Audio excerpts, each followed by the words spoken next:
We got one more talk to go. Y'all ready for this? We got a person here that makes fantastic corned beef, has been in the industry for 9 years, and is going to teach us about the secrets of the grid. No racing Tron Legacy? Had to try.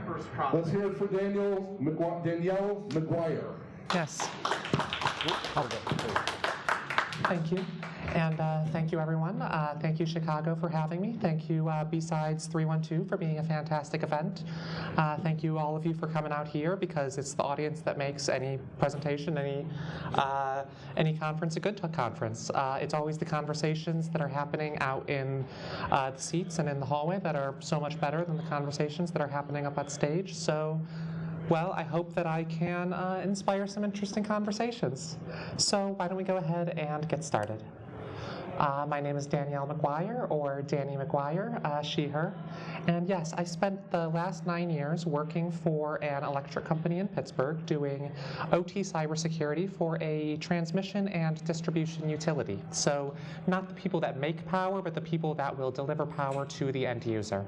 And as of a couple months ago, I am now at GuidePoint Security as a SecOps observability engineer. So where before I was very focused on OT security, now I'm doing a lot more cloud security, the manipulation of extremely large data flows, and with any luck, we won't have OT in cloud for another 3 years, 5 years, so I got some time to learn.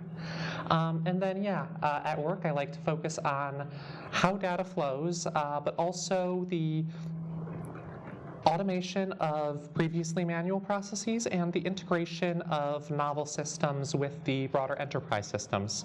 How many people here have bought a system or have been told that this system can handle all of the assets in your environment, and then it turns out that there's still 5% that don't quite fit?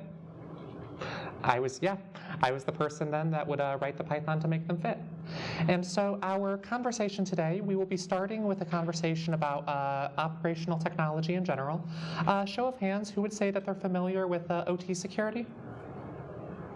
All right, I'm seeing a couple people who have seen it before, but might not say that they're familiar with it. And then I'm guessing, does anyone here feel comfortable with electric grid cybersecurity? Okay, one person with electric grid cybersecurity. Specifically because of Cyberforce. Cyberforce, yes, that is a great competition. I did that back in the day. It taught me so much. And then advanced grid technologies. Just a show of hands, not the security aspects, but who here, I mean, we all know about distributed energy resources like solar and wind, but who here has heard of advanced metering infrastructure? All right, I'm seeing a few hands. Who here has heard of battery energy storage systems? All right, some more people. That's great. That's great. Who here has heard of, I mean, obviously electric vehicle chargers, but a concept called vehicle-to-grid? A couple people. Okay, well, the good news is that by the end of this talk, you will all know all about it, and you won't know how to secure it quite yet.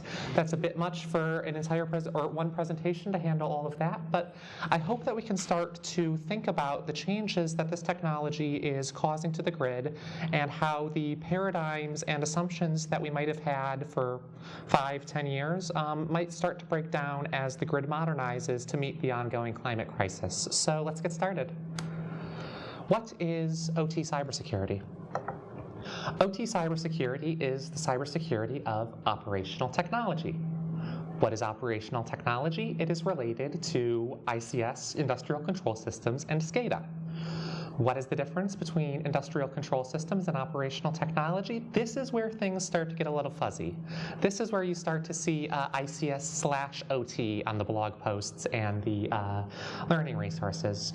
So SCADA cybersecurity, supervisory control and data acquisition, and industrial control system cybersecurity, the relationship between these two things is a little bit more straightforward, because SCADA is when you have a lot of these systems spread out over a large geographic area, and an industrial control system can be as simple as a single PLC controlling a single physical process point, let's say a thermostat controlling a temperature. It becomes SCADA when now you have multiple industrial control systems at multiple locations that are now feeding that data back to a central point. That is what the electric grid has, for instance. The electric grid is the example of SCADA and also of SCADA cybersecurity. And then I would say that just as SCADA is a subset of ICS, I would say that ICS is a subset of OT. And now this might be a little bit controversial because as far as I can tell, I'm just spitballing here, but operational technology, everyone understands, it is technology that monitors and controls a physical process. And so what I would say is that industrial control systems are systems that monitor and control a physical process in a way where they imagine that a human is going to be a part of this overall control, as opposed to operational technology systems which will monitor and control a physical process, but the actual details of that physical process are never shown to the human. And the example I would give to this is a thermostat versus a coffee maker. With a thermostat, you set it to a certain value, and then your house will try to, or apartment will try to put the temperature to that value. If it is too high, it'll turn on the air conditioning. If it's too low, it'll turn on the heat. And you would then decide whether or not this is comfortable for you, and you would then adjust it accordingly. And as we'll see, this simple example is actually 90% of what you need to understand how an industrial control system works. Whereas with a coffee maker, there's a certain temperature and there's a certain rate of liquid flow and all of these things that you don't know anything about if you're just using a standard black percolator. Now, maybe you're one of those nerds like Gale in Breaking Bad who has all these meters and dials and meth lab glassware to make the perfect cup of coffee. Well, then I would say you do not have an operational technology solution, or maybe you do. But now that qualifies as an industrial control system because this is something that is trying to control a certain value at a certain set point. And this is the critical idea of operational technology. It grew out of this discipline of cybernetics, which was Norbert Wiener in the 1940s, and he was investigating how to control anti-aircraft guns. Because when you're trying to shoot down a plane out of the sky, the plane is moving so fast that if you were to aim where the plane is, you're going to miss. You're going to miss so bad that they're going to laugh you out, and they're going to call in a mathematician from MIT to try and figure out how to do it better. And the critical thing is that there's a certain value that we want to keep, and the system is going to try and keep it at that value, at that set point, by monitoring how far away the value is from where you want it to be, and then depending on whether it's too big or too small, adjusting accordingly. And this is the basic idea behind the basic control loop that you will see not only for things like thermostats and anti-aircraft guns, but also the electric grid, or nuclear reactors, or cruise control on your car. All of these things, anytime that there is a physical process that is being controlled by a digital computer, it used to be back 50 years ago, all of these things were using their own computers, and that was actually good for security because none of the damn machines could talk to each other. Good for security, bad for operations. Now the situation is flipped. We are at the tail end of several decades of IT-OT convergence. And now everything can talk to each other. I can sit in my apartment and I can control a gasoline pump all the way in Britain, or I can sit in my apartment and I could control a water treatment facility in Mumbai, or I could control an electric generation plant that is windmills off the coast of California. Because these things are all now connected to networks via routable protocols, they can be routed over the network of networks, the internet, because that's all the internet is. It's a network of networks, and now that you have routable protocols, protocols that can be sent over networks of networks, the world's your oyster. And so this is the first of the three main points that I want to get into today, which is that OT cybersecurity is the only cybersecurity that actually matters. And the reason for this is that it is the only cybersecurity that is going to have substantial consequences. Who here remembers the Target breach back in like 2013? Who here remembers the substantial consequences that Target faced as a result? What are substantial consequences, if you don't mind me asking? None, yes. Equifax. the Government Accountability Office. I mean, we have breach after breach after breach, and the only end result is that now there is a system to tell us, have I been pwned? And the answer is, if your account's been out there long enough, yes. Because we live in a capitalist society where our society is oriented around the maximization of quarterly revenue. That's it. That's the main concern. Quarterly and, to a lesser extent, annual revenue. And so anything that goes beyond this quarterly or this annual thing, such as a breach and the long-term ramifications of this, given that a major breach of, say, the Target or Equifax scale, the kind that we're talking about, is maybe a once in every 10 years situation, and maybe it takes several years of reputational damage to recover, but you're not thinking about that until it happens because you're more concerned with your quarterly revenue streams. And this means that we can talk about the importance of security, but at the end of the day, everyone here has experienced, I'm sure, has experienced the feeling of being a cost center in a world where a business will only really value what the profit center has to say. The cost center is there to minimize costs as much as possible. So when we're talking about OT cybersecurity is the only cybersecurity that actually matters. I've heard people like Mike Holcomb, who has made some fantastic intro to OT materials that I'll be linking at the end of these slides. I've heard him say that once there is an OT incident that has loss of life, for instance, he was talking in the context of Triton. The Triton malware of 2017, which impacted a safety instrumentation system at an Iranian plant. And he said, if this had led to loss of life, it would be all over the news, and OT cybersecurity would be taken much more seriously than it is today. And I say it would be all over the news, and nothing would change. There would be some regulatory frameworks that would cause a lot of people to spend a lot more on systems and personnel than they might otherwise, but it won't fundamentally mean that things will be secure in a way that they are not today. So what I mean to say about all of this is that OT cybersecurity is the only cybersecurity that actually matters because it is cybersecurity that is concerned with preventing injury and death. There's also massive property damage potential, but the huge thing is injury and death. All of these services that I have listed here. Trisis, which is an incident with a safety instrumentation system. They were trying to hack the systems that keep people safe and make these systems not work. I have 2 incidents from 2021 where TeamViewer was used to set a value at a water treatment plant to an unsafe level that would have led to severe illness and death. I've also got examples of 3 incidents that are believed to be attributed to the Russian government, 2 incidents with the Ukrainian power grid in 2015 and 2016, and then the next one, well, we'll get back to those 2 slides in a second, because I want to get into FrostyGoop here. FrostyGoop shut off power to how many? 600 apartment buildings in Lviv in the middle of winter, in the middle of a war. And it was the equivalent of a SQL injection attack expressed over the Modbus protocol. These nodes were exposed to the internet. They were controllable over the Modbus protocol.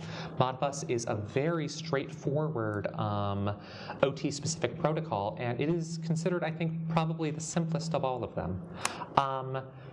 To expose Modbus endpoints on the internet shows that you're just a very immature organization in terms of your cybersecurity posture, which might be, reasonable for an apartment building. You don't typically think of apartment buildings having amazing cyber teams because they've got other things that they have to pay for, but what it does mean is that at the end of the day, there is a lot of work that needs to be done to secure these systems, and that is going to need to be done by human professionals, because I'm sure a lot of people in this room know, as Steve Shelton was talking about in his keynote this morning, there are a lot of things where if a human doesn't argue this needs to be done, nothing will be done until something bad happens, and then the cleanup, the aftermath, may not be effective in the way that you would need in order to make sure that this doesn't happen again.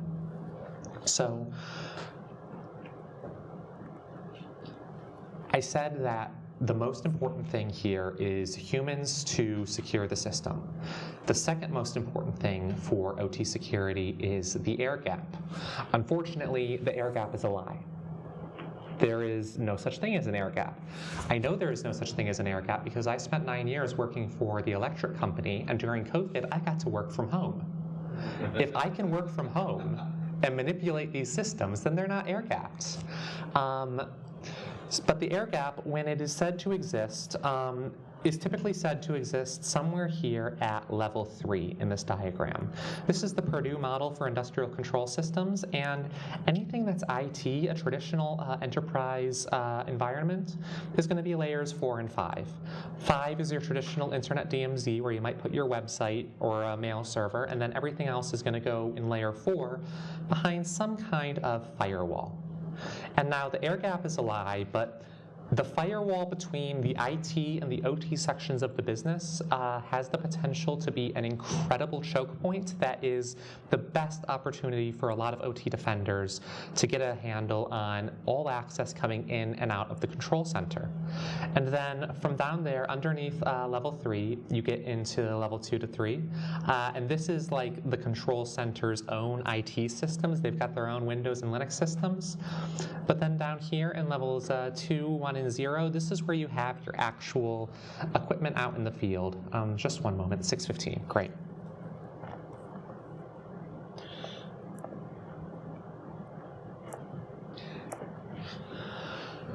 This is where you have your actual components out in the field. So these are going to be things like the PLCs that might actually monitor and manipulate the state of a physical process.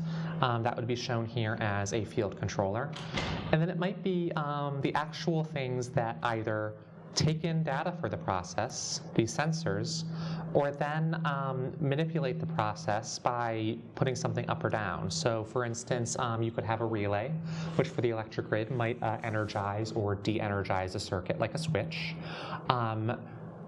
You could have in a room that you're trying to keep at a certain temperature, you might have a sensor, which is a thermometer, and then you might have an actuator that is like a rod that you can heat up to heat the room, or you could also press a button for air conditioning, which would then cool the room.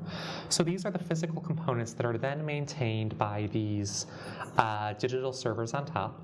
And once again, the air gap is a lie, but when people are talking about the air gap, they're typically talking about the boundary between level 3 and level 4, between the OT network and the IT network. And although this is not going to be air gapped, because obviously if I can sit in my apartment and go through this firewall, through this firewall, through this firewall to talk to field controllers, an air gap means just air. But it does mean that you can put some incredible controls in place, and that this is the spot that you can watch to make sure that people are not accessing things that they shouldn't. Or you can today. Because the point of this talk that I want to make is that there are certain assumptions that hold today when we're talking about electric grid cybersecurity that are not going to hold in the next 10 years. And part of this is the idea that there are going to be choke points like this, where all traffic coming in and out of the system can be, monitored, inspected, controlled, blocked, passed, whatever. But we'll get into why I feel that this assumption that it's all going to be centralized is not going to hold for very much longer. Sub modems and the solar panels? Solar panels, that's going to be part of it, yep. Oh, they're everywhere. OT protocols. OT has its own protocols. OT environments are going to use things like HTTP, HTTPS. They use HTTP way more than they should. Same with FTP.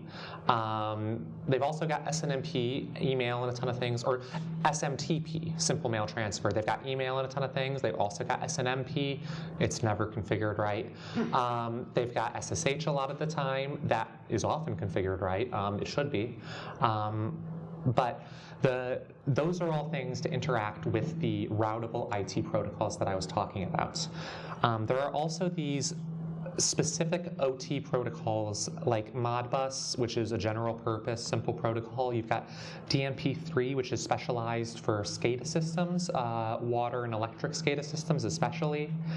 You've got, for instance, SIP, which is the Common Infrastructure Protocol, which is not the same as Microsoft SIP. It's not the same as the NERC SIP standards.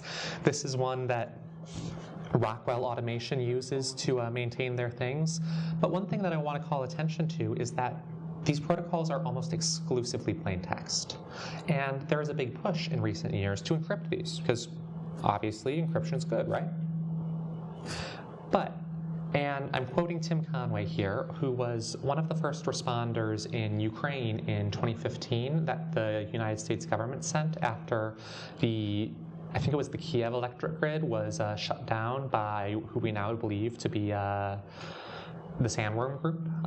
Yeah, read Andy Greenberg's write-up on that. I cannot recommend it enough. But it's a double-edged sword. If we were to encrypt traffic, then we might be able to prevent an attacker who is already in our local area network from understanding what the traffic says. If the attacker is already on the same local area network as our OT devices, we're going to have a really bad time. Because OT gear assumes that if you can talk to it, you're a friend. OT gear is used to living behind high walls and guards and checkpoints so that only things that it should talk to get to it. So if you walk up to OT and you are a malicious attacker, but you're there in the same local area network, you'll be able to talk to it. You'll be able to do pretty much whatever.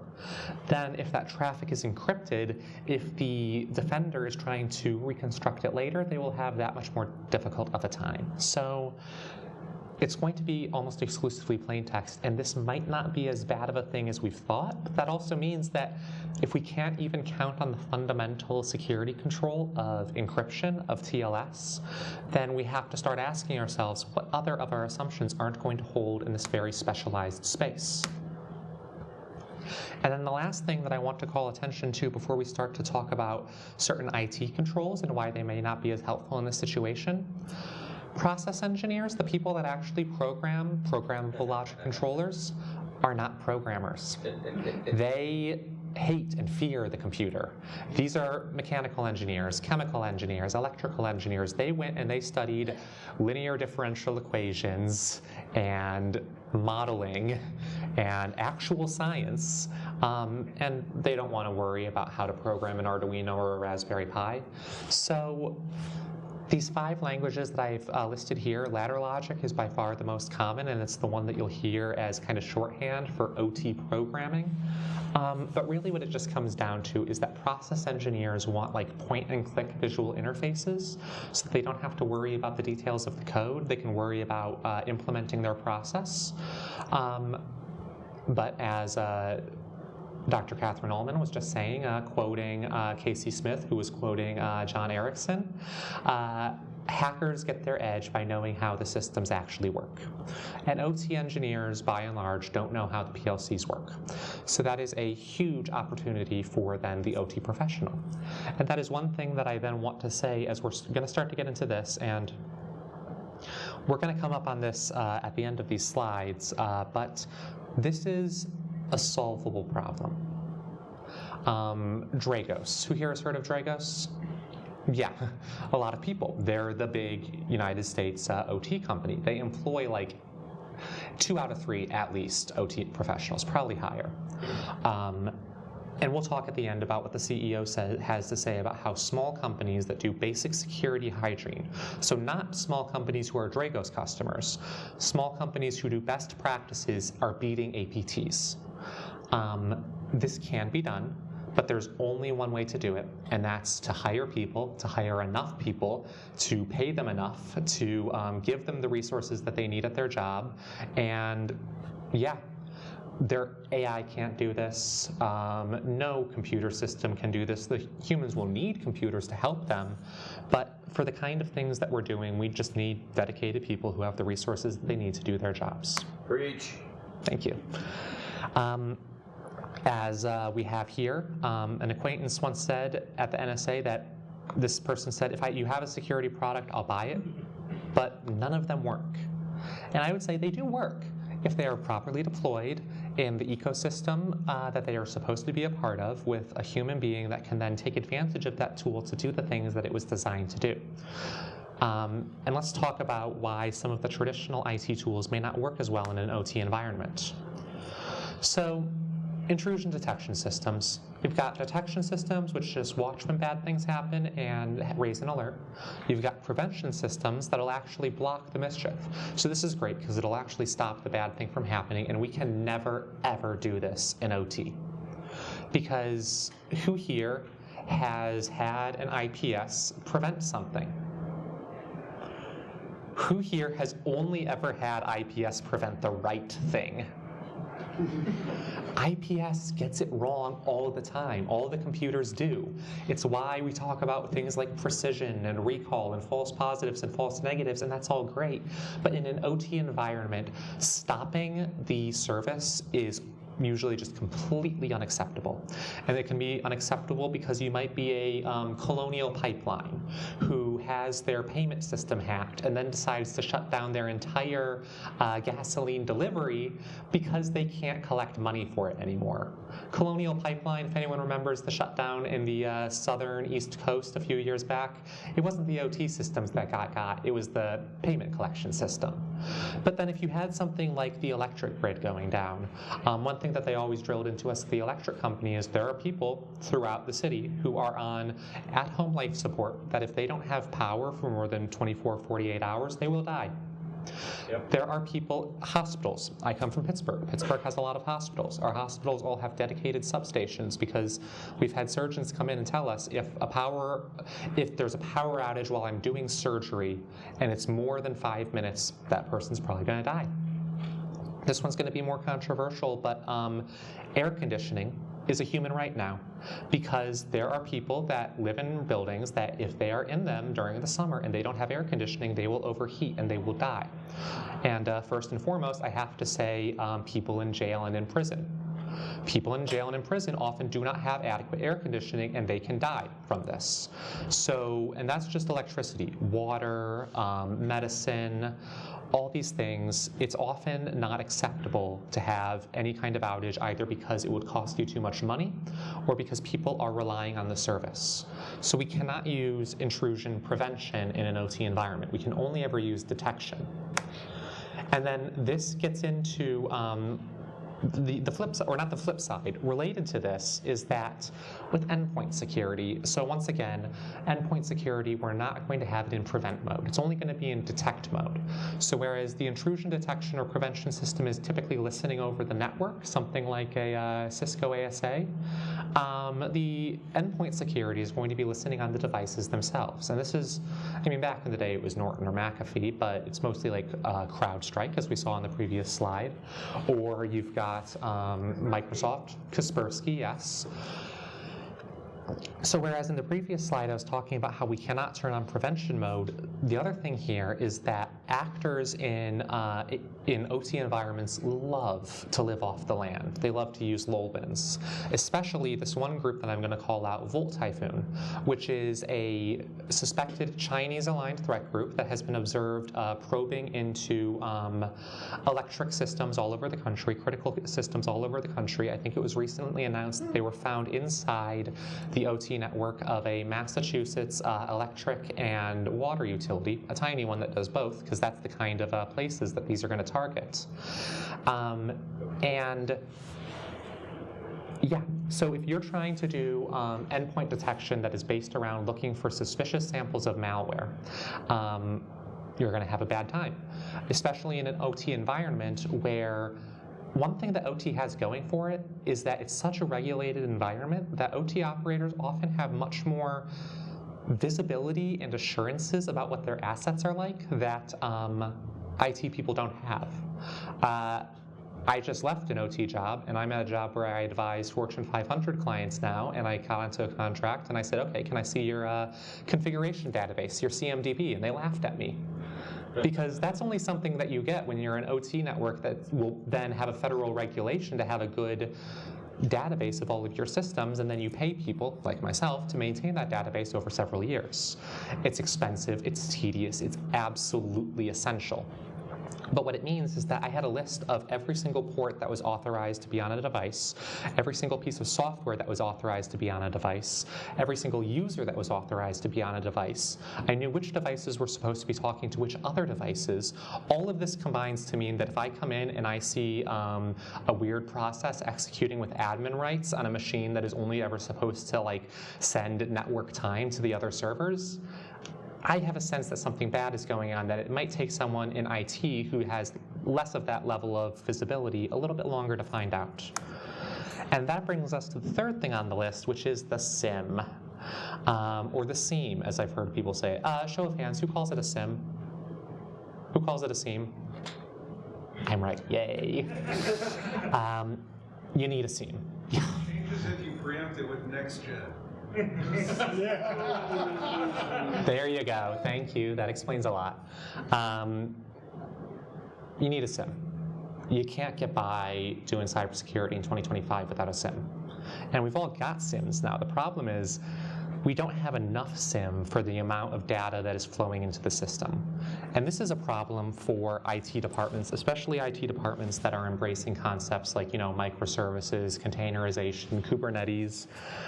But especially for OT environments, you might not have that kind of advanced technology. You have the opposite problem. You have devices that don't support syslogging.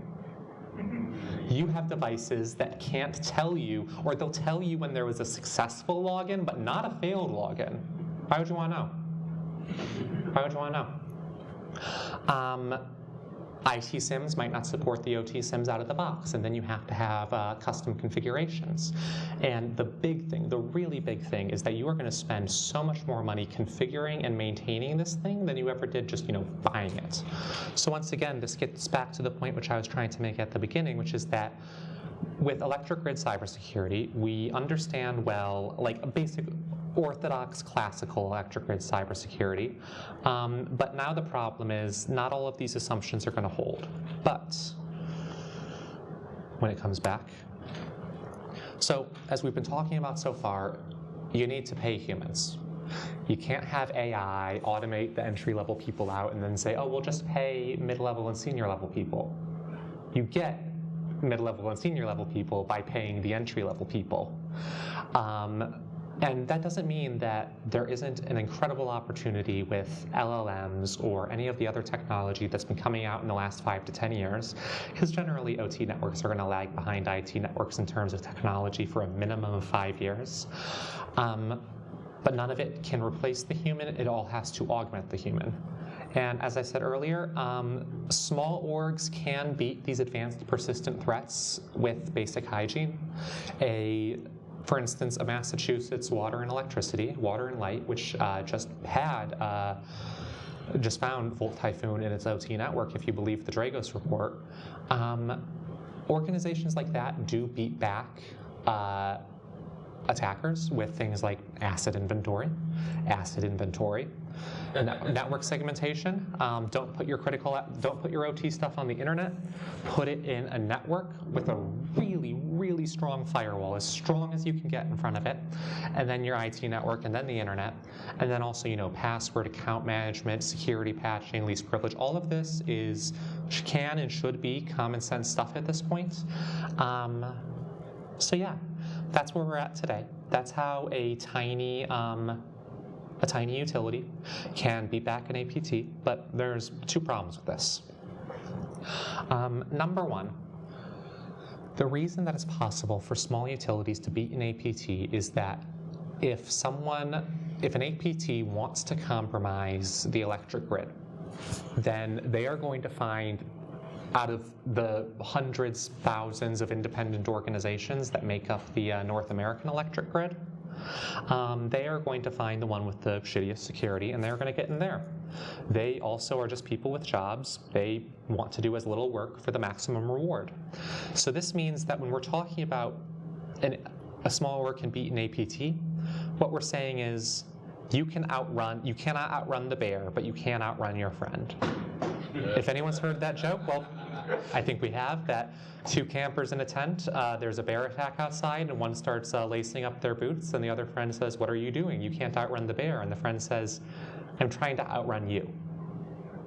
That's the thing, is that a small electric utility, or maybe not water so much, but a small electric utility, which is part of this very interconnected ecosystem, is able to protect itself because a resource attacker will just go somewhere else if it gets too difficult. So this means that in my experience, OT professionals are some of the friendliest, most helpful people that you have ever met, because they want to secure this stuff and they know that the only way to do it is cooperation. It can be done. It takes diligence and cooperation. And so OT professionals, the nicest people in the world, they will help you out. However, I'm no longer an OT professional, so I'm not talking about myself. But let's talk about electricity, because now we're going to start to get into the fun stuff. Real fast, because I hated freshman year physics. I'm sure you all did too. Electricity, flow of electrons. How much push are behind those electrons is voltage, and how fast those electrons are moving is current. And when you multiply voltage and current, you get power. And that is what an electric company sells you. It's selling you electric power, the rate of energy transfer over time. And then there are two refinements to this. You can have a direct current, which actually means that it has a constant voltage, or you can have alternating current, which means that it has a varying voltage. It's a very helpful naming system. And alternating current is what's going to come out of your wall at 120 volts, 60 hertz if you live in the United States. And the single most important thing when you are running an electric grid is that the amount of electricity that you make always has to be exactly the same as the amount of electricity that you use. There's not a good way to do grid scale storage yet because we don't have batteries that can handle electricity at that scale. So transmission is what is going to be taking higher voltages from substation to substation, and then distribution is where you go from the distribution substations to the residential customers. And the critical thing that I want to highlight on this diagram is that in the real world, the grid is a grid. It's a bunch of interconnected nodes. In this diagram, they have chosen to model it as a line, as a series from the power station to the residential consumers. And this is an assumption that for 100 years was pretty good for the grid. You had consumers who use electricity. You have, whether they're residential consumers or industrial consumers, and then you had the generation people. But now with wind and solar, you are starting to, well, we'll get into that in a second, but these ideas about how the grid ought to work are going to start to be challenged by some of the technologies that we're going to look at. Oh, and just real fast, the regulation of the grid's a fucking mess. Long story short, in Chicago, it's in RF's territory, and RF handles it with PJM, and at the top, it's FERC and NERC, and this whole system was set up after the 2003 blackout. I will be nice to you and leave it there. So, as I've been saying, the grid is changing, and the way that we think about it has to change. So some of these assumptions that I've already discussed, power is going to flow from transmission to distribution to the customer. It's going to be generated deterministic. You're going to know exactly how much power you're going to get before you get it. Grid operation is going to be human controlled and human legible. And when I say human legible, I mean everyone here understands that, like, when we have a modern LLM or a modern machine learning system, under the hood, it's just math. It's just a linear algebra. But then if you open it up under the hood to be like, all right, what you got? Numbers. Oh, that is so many numbers. I have no idea what any of those numbers mean. That's what I mean. If you're manipulating a system, telling a system to do something with traditional programming, you can read the source code. With machine learning, it's just numbers that make no sense to the human, only to other machines. And that is the destiny of the grid, I believe. And we already talked about the air gap and control systems theory. So that's all fine and good, but that doesn't allow us to do certain things that we want to do. And we're going to go into all of these questions in detail, but the big thing that I want to bring up is that these are requirements for the grid and for society to meet the challenges of the 21st century in terms of the climate crisis, but also the fact that a lot of technologies that we just want to deploy in general are having much, much more electric consumption. That it requires a grid that can do much more than the grid was ever designed to do. So the grid has to get better, and the thing is, the grid hasn't been getting better. There's this really great book, The Grid, by Gretchen Baki, and what she talks about is that for 100 years, the grid's pretty much been the same. Like, Edison and Westinghouse figured out a way to do it. They had their war of the currents, like we put wire all over the country, and now no one wants to pay for that anymore. No one wants to invest in significant new infrastructure, but we have all these things that we need to do, and we're trying to do them on a grid that's basically been static since at least the 1960s. So the big one, distributed energy resources, solar panels and wind farms. Because, first of all, these are going to be spread out everywhere. I said that the traditional grid model assumes that everything that we care about is going to be behind a air gap or can be put behind an air gap. But what about when you've got a solar farm that spreads hundreds of square miles with a minimum of like a mile between every asset? Or what about offshore wind farms? But that's just geographic distance. The much, much harder challenge here is that these are non-deterministic devices. If you have a coal plant, you're going to get as much power as you burn coal. It's the same with natural gas and nuclear. But with a solar panel or a wind turbine, that depends on how sunny it is or how windy it is. And if you know how to predict that perfectly, like at least 24 hours in advance, please come to me. I will pay you $500 for that information. You're not getting a better deal anywhere else. So in order to deal with this, where we don't know how much it's going to generate, and also the customer, when their DER isn't working, if the solar panel isn't powering their house or the wind turbine isn't powering their house, they want to use the grid. Okay. And then if it is working and they have too much power, they want to send that back into the grid. Well, okay. Because a second ago, I told you that we've got an assumption that power is always going to be flowing from the generation to transmission to distribution to the end user. But now these people want to send power back, and they want to do so in a way that we can't predict in advance. So one of the ways that we talk about how to do this is battery energy storage systems. If we could store a lot more power at a magnitude and scale that we don't have the capability to today, well then, when there's not enough power, we take from the battery. When there's too much, we put it in. Great. We don't have those yet, or at least not at the scale that we need. And they bring their own challenges with them. I told, not this talk, I told Dr. Catherine Ullman that I was doing a talk about electric vehicle chargers, and she said, oh, electric vehicles. Did you know that I'm an amateur firefighter? Have you ever heard of something called thermal runaway? Yeah, when these batteries start burning, they cannot be put out. And that is the challenge of a battery energy storage system. But with DERs, before the battery energy storage stuff, what we're really getting to is that they're spread out, so you can no longer put them behind a single wall. They're going to be organizationally chaotic. They're going to be owned by like minimum of like 3 organizations. It's going to be a patchwork of individuals with solar panels, individual wind farms. You've got the small scale like startup wind turbine people. You've got like the major oil companies that are trying to diversify their portfolio by putting renewables in there. So it's not also all going to be under the control of a single utility with a single org chart. Yeah, and then these also are going to bring new devices with them. Like for solar, that's a direct current thing, and the grid is alternating current, so you have to put a device called a smart inverter in there, and the smart inverter can bring its own vulnerabilities. We're going to get into some of these other assets here, but maybe I'll just get into some of these other assets. Advanced metering infrastructure, smart meters. Who thinks these things should have TLS encrypted web servers on them? All right, so people aren't even really taking the TLS encrypted web server, plaintext web servers. Bad, yeah. FTP servers. Email servers.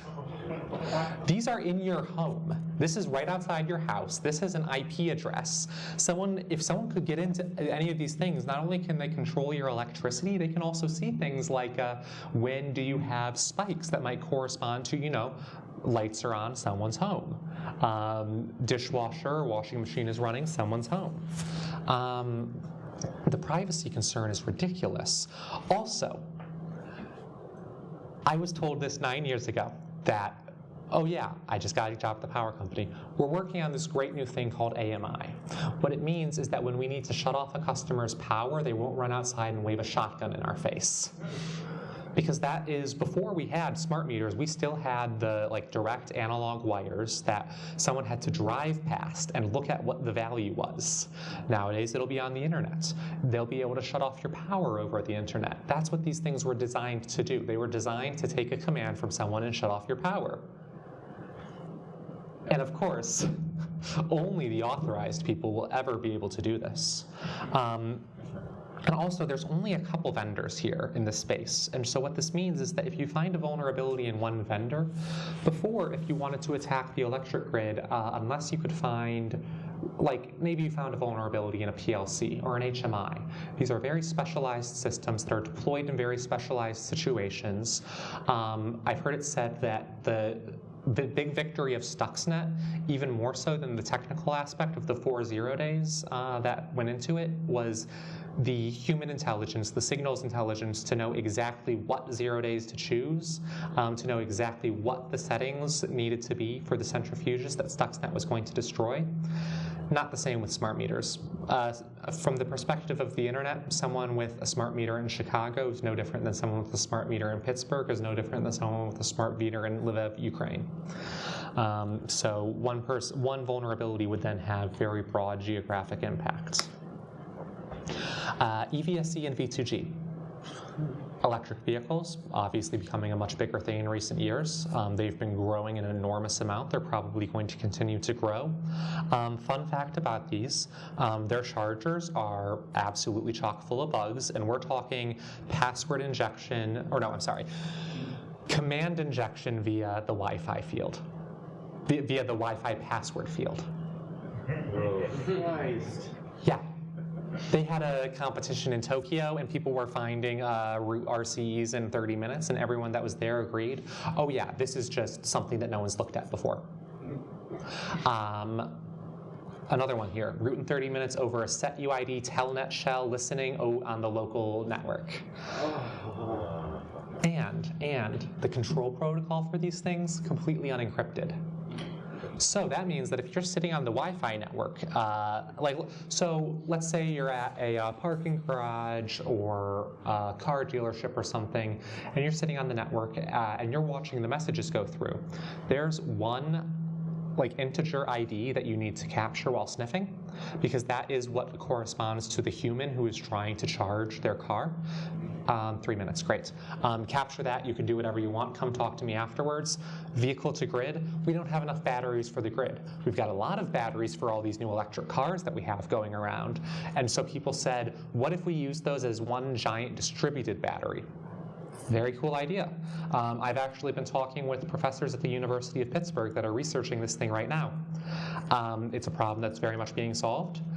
Security people don't seem to be a part of the conversation as much as they really should be. So if this interests any of you, there are so many ways to get involved. Please come find me. This is coming.